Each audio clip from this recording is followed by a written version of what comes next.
ინფრასტრუქტურის მინისტრი რევაზ სოხაძე მოადგილებთან სამინისტროს სისტემაში შემავალი უწყებების ხელმძღვანელებთან და შიდა ქართლის მხარეში სახელმწიფო რწმუნებულ სიმონ გულედანთან ერთად კასპიისა და ქარელის მუნიციპალიტეტებში ინფრასტრუქტურული პროექტების მიმდინარეობას გაეცნო. მინისტრი კასპის მუნიციპალიტეტის სოფელ მეტეხსა და ახალციხეში იმყოფებოდა, სადაც ასბავშზე გათვლილი საბავშვო ბაღების მშენებლობა მიმდინარეობს. ორივე პროექტი მნიშვნელოვანი შეფერხებებით მიმდინარეობს, როგორც ვადების, ისე სამშენებლო ხარისხის თვალსაზრისით.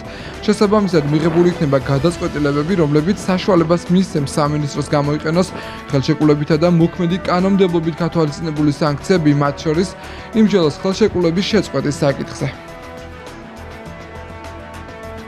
დღეს ვიმყოფებოდით შიდა ქართლში, სადაც დავათვალიერეთ მიმდინარე პროექტები, სკოლების, ბაღების, რომელიც აქტიურად მიმდინარეობს, თუმცა გვაქვს გარკვეული პრობლემები რამოდენიმე ობიექტზე და მუნიციპალური განვითარების ფონდი მიიღებს შესაბამის გადაწყვეტილებებს ამ კონკრეტულ ობიექტებთან დაკავშირებით. ასევე ვიყავით კასპში, სადაც კასპისთვის სტრატეგიულად მნიშვნელოვანი პროექტი მიმდინარეობს 24 საათიანი წყალმომარაგებასთან დაკავშირებით.